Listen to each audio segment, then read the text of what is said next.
எத்தனை மகாலட்சுமி, எத்தனை பெருமாள், எத்தனை பார்வதி, எத்தனை காளி, எத்தனை பரமசிவன், முருகன் பாடுறோம் பாருங்க. அப்ப சவுண்டு திருப்பதி கேட்கணும். நாயகனாய் நின்ற நந்த கோபனுடைய கோயில் காப்பானே, கொடி தோன்றும் தோரண வாசல் காப்பானே, மணிக்கதவும் தாழ்த்திரவாய் ஆயர் சிறுமியரோமுக்கு அரை பறை மாயன் மணிவண்ணன் நென்னலே வாய் நேர்ந்தான் வாய் நேர்ந்தான் தூயோமாய் வந்தோம் துயில் எழ பாடுவான் வாயால் முன்னம் மாற்றாதே அம்மா நீ நேச நிலை கதவும் நீக்கேலோர் எம்பாவாய். இது என்ன சொல்றாரு? நென்னலேன நேற்றே பெருமாளே, நீ நேற்றே எனக்கு உத்தரவு கொடுத்துட்ட. 1000 கோடிக்கு அதிபதியா இருக்கலாம், 32 பென்ஸ்கார் வச்சிருக்கலாம், ஹெலிகாப்டர் கூட வச்சிருக்கலாம். கிளம்பும் போது நல்லதே அசுமே உங்களை ஜனாதிபதி கூப்பிடாருன்னா என்ன சொல்லுவாரு? ஆஹா, ஜனாதிபதி நான் போயிட்டு வந்துடுறேன், நாளைக்கு வரையும் கோயிலுக்குன்றாரு. You are rejected. ஆனா அவர் யார விரும்புறார்களோ, இப்ப இந்த ஊர்லயே ஆயிரக்கணக்கான பேர் இருக்கலாம். தேமதுர தமிழ் பருவிய மாமதுரையில இருந்து வந்திருக்கீங்கன்னு நினைக்கிறேன். அந்த மதுரையின் பெருமை பார்த்தா சிவபெருமானுக்கும் பெருமைக்குரியது, வைணவத்துறையும் பெருமைக்குரியது. சவுந்தரராஜ பெருமாள் கோயில், கூடல் அழகர் கோயில் இருக்கு. எல்லாரும் போயிருக்கீங்களா?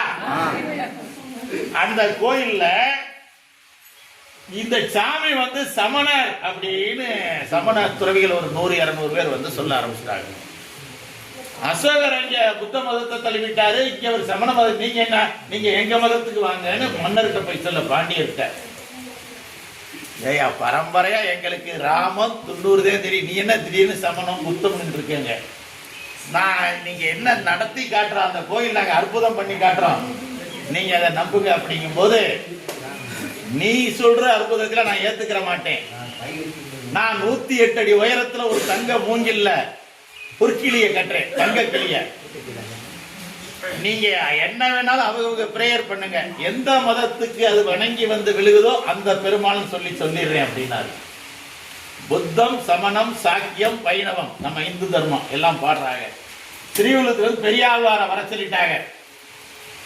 பெரியாழ்வார் ஒரு பாட்டு பாடின உடனே அந்த பாட்டை நம்மளே பாடிடலாம். பாண்டியன் கொண்டாட பட்டர் பிரான் வந்தான் என்று ஈண்டிய சங்கம் எடுத்தோத வேண்டிய வேதங்கள் ஓதி என்ன சொன்னார்னா, வசுதேவ சுதம் தேவம் கம்ச சானூர மர்தனம் தேவகி பரமானந்தம் கிருஷ்ணம் வந்தே ஜெகத்குருன்னு அவர் பாடின உடனே 108 அடி மூங்கி வளைஞ்சிருந்து இவர் மடியில தான் விளைஞ்சு. அதுக்கு முன்னாடி சமணர்கள் என்னென்னமோ பண்ணாங்க, சாக்கியர்கள் பண்ணாங்க, புத்தர் பண்ணாங்க. அப்பதான் இந்த பாட்டை பாண்டியன் கொண்டாட பாண்டிய மன்னன் நிறைய ஆச்சரியப்பட்டார். பட்டர் பிரான் வந்தான் என்று ஈண்டிய சங்கம் எடுத்தோத வேண்டிய வேதங்கள் ஓதி விரைந்து கிளி அறுத்தான். எந்த கிளிய? போட்டிக்கு வச்ச ஒரு கிளிய. பாதங்கள் யாமுடைய பற்று அப்படின்னு சொன்ன உடனே ஒரு 1,00,000 பேர் கூடி இருக்கிறாங்க. பாண்டிய மன்னன் நிற்கிறாரு.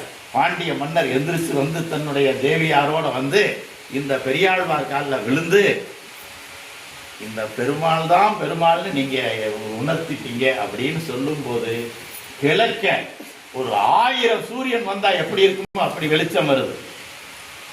கட்டாயிச்சா?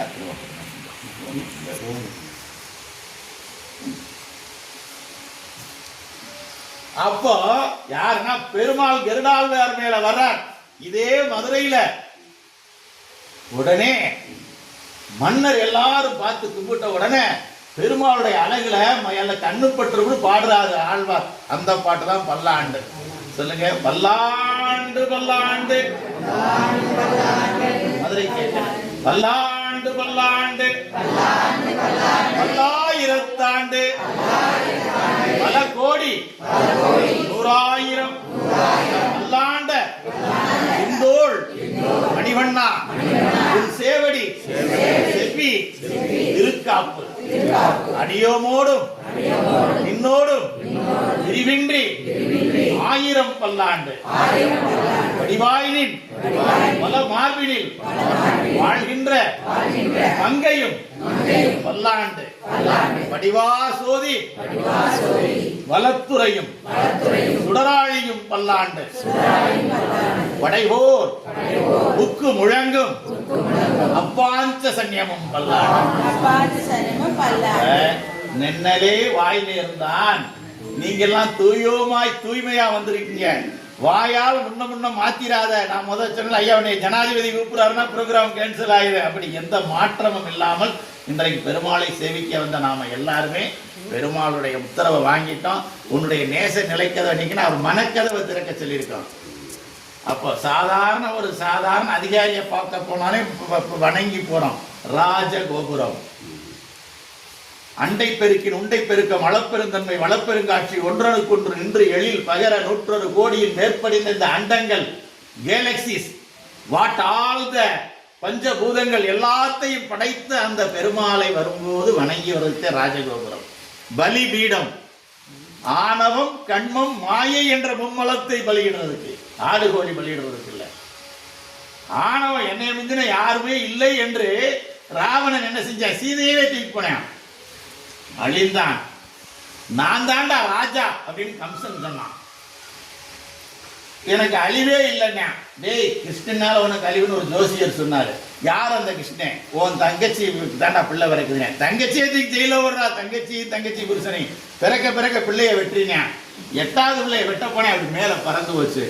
டேய் ஏற்கனவே பிள்ளைகளை மாத்திட்டாங்கடா.